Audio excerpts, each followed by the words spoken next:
శ్రీ గురుభ్యో నమ. మహాగణాపతి నమ. శివాయ గురు నమ. శ్రీ కామేశ్వరి నమ.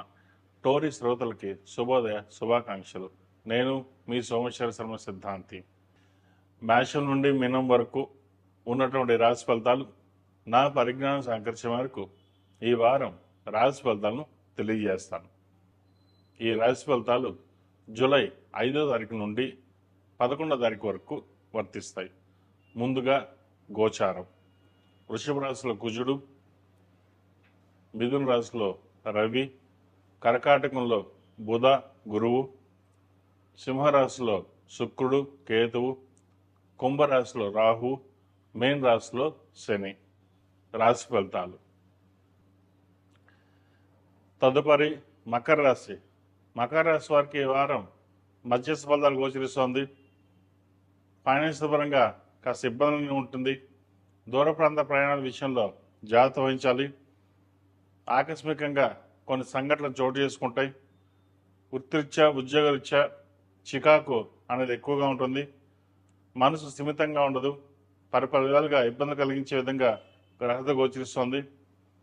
చట్టపరమైన ఇబ్బందులు కూడా ఉండే అవకాశం గోచరిస్తోంది. జాగ్రత్త వహించండి. ప్రతి విషయానికి ఆలోచించి నిర్ణయాలు తీసుకోవడం చెప్పదగినది. అదేవిధంగా దూర ప్రాంత ప్రయాణాల్లో సెల్ఫ్ డ్రైవింగ్ విషయంలో కూడా జాగ్రత్త వహించడం చెప్పదగిన సూచన. వివాహాది శుభకార్యాల విషయంలో మంచి సంబంధం కుదురుతుంది. వచ్చిన సంబంధాన్ని వదులుకోకుండా జాతక పరిశీలన చేసుకుని ముందుకు వెళ్ళడం చెప్పదగిన సూచన. రాశ్యాధిపతి ద్వితీయాధిపతి అయిన శని తృతీయంలో ఉన్నారు. వ్యయాధిపతి తృతీయాధిపతి అయిన గురువు సప్తమంలో ఉన్నారు. సప్తమ వీక్షణ వల్ల కొంత మంచి ఫలితాలే సంప్రాప్తిస్తాయి. అయితే మనం తీసుకునే నిర్ణయాల మటుకి ఆచితూచిగా ఉండాలి. ఏదైనా సరే ఒక నిర్ణయం తీసుకునేటప్పుడు చక్కగా వ్యవహార శైలిలో వెళ్ళడం చెప్పదగినది. అదేవిధంగా షష్టమ భాగ్యాధిపతి అయిన బుధుడు సప్తమంలో ఉన్నారు గురువుతో కలిసి. వాక్చాతుర్యం వల్ల అందరినీ మెప్పించగలుగుతారు.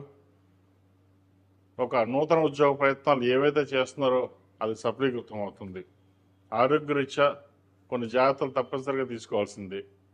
అదేవిధంగా సంతాన సంబంధించిన విషయవహారాలు, విద్యా సంబంధించిన విషయవహారాలు, అదేవిధంగా వివాహ సంబంధించిన విషయవహారాలు చక్కగా అనుకూలంగా ఉంది. భవిష్యత్తు బాగుంటుంది. ఈ రాశిలో మించిన విద్యార్థులకు కాలం అనుకూలంగా ఉంది.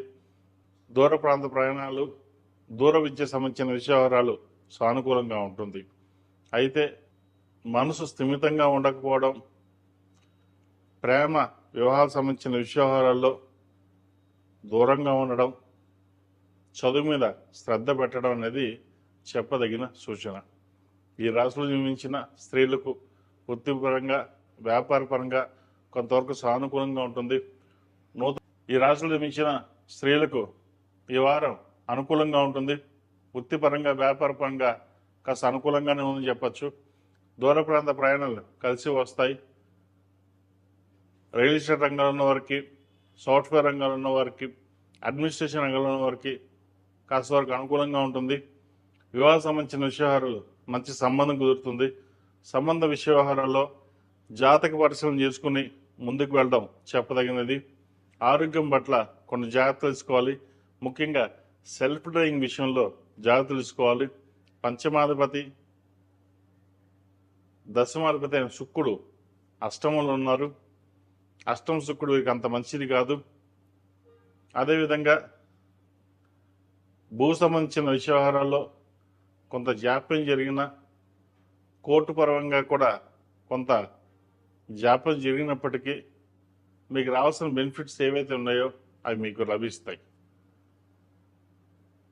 ఈ రాశి వారు ప్రతిరోజు ప్రతినిత్యం ఓం నమః శివాయతో దీపారాధన చేయడం, అదేవిధంగా శుక్రవారం నాడు, మంగళవారం నాడు ఆరావళి కుంకుమతోటి, కస్తూరి పసుపుతోటి అమ్మవారికి అభిషేకం చేయండి. మంచి ఫలితాలు సంప్రాప్తిస్తాయి. ఈ రాశిలో జన్మించిన వారికి కలిసి వచ్చే సంఖ్య 4, కలిసి వచ్చే రంగు బ్లూ. ఏదైనా పని మీద బయటకు వెళ్ళినప్పుడు శుక్రవారం నాడు కానీ శనివారం నాడు వెళ్ళండి. మంచి ఫలితాలు సంప్రాప్తిస్తాయి.